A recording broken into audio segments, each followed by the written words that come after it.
Hello everyone, let's start. Xo'p, boshlaymiz.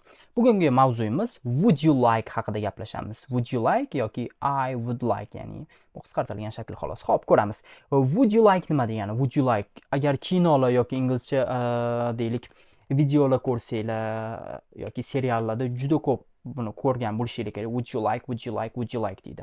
Ya'ni bu nima degani? Would you like degani mana bu yoqda o'zi yozib qo'ygan do you want, ya'ni xohlaysizmi degani. Ya'ni kimgadir nimadir taklif qilayotganda biz would you like ishlatamiz. Ya'ni would emasda l ishlatilmaydi. Would you like, would you like. Ya'ni men buni would yga ulab ketsanglar yaxshiroq, chiroyliroq chiqadi. Would you like, would you like, would you like. Mana.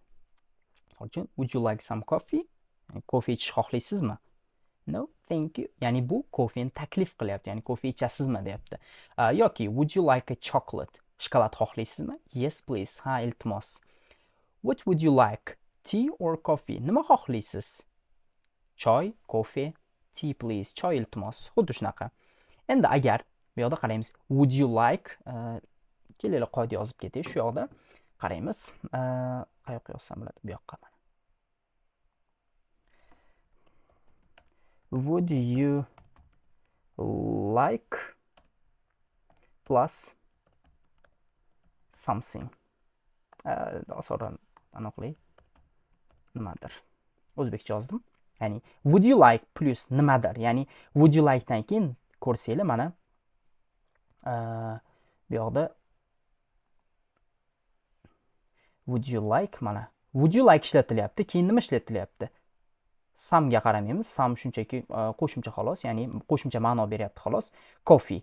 Coffee bu narsa, nimadir, ya'ni would you like a chocolate? Shokolad, bu ham narsa. Ya'ni would you like dan keyin nimadir, narsa ishlatilyapti.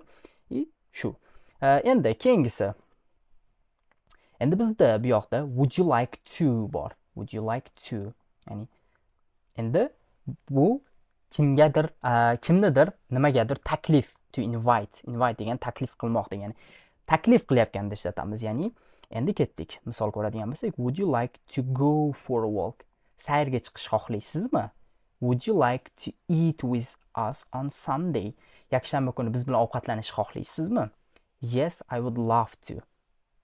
I would love to eat with you. Ya'ni endi birinchi tepadagi misolni ko'rib chiqadigan bo'lsak, would you like to deb ishlatilyapti o'zi. Bu yoqda mana bu yoqqa yozaman. Would you like to plus endi bu yoqda verb desam mana verb desam tushunadi hamma. Mana would you like agar fe'lni o'zida bu yoqda to bo'ladigan bo'lsa, demak biz verb ishlatamiz. Agar would you like ni o'zi bo'ladigan bo'lsa, nimadir ishlatamiz.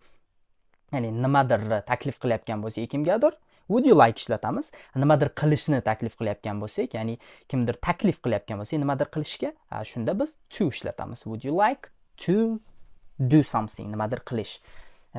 Endi agar unga would you like ga javob bermoqchi bo'lsanglar, mana bu bunaqa javob berish eng nima deydi, nice, ya'ni ajoyib, ya'ni chiroyli variant hisoblanadi.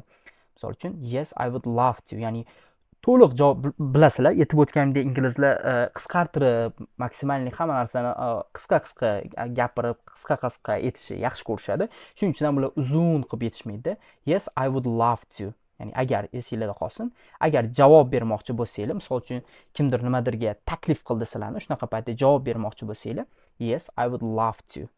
I would love to eat with you degan ma'noni biladi. Ya'ni bu yoqda tepada nima savol berilgan bo'lsa, yes, I would love to bo'lsa, o'sha taklifni qabul qilgan bo'lasizlar. Yoki mana oxirgi misol, what would you like to do this evening? Ya'ni bu oqshom, bu kechqurun nima qilmoqchisiz? Ya'ni nima qilish xohlaysiz? Ya'ni taklif qilyapmiz unga, nima qilish xohlaysiz? Nima qilgan bo'lardik misol uchun? Ya'ni u odamdan so'rayapti fikrini va taklif qilyapti. Nima qilish xohlaysiz deb.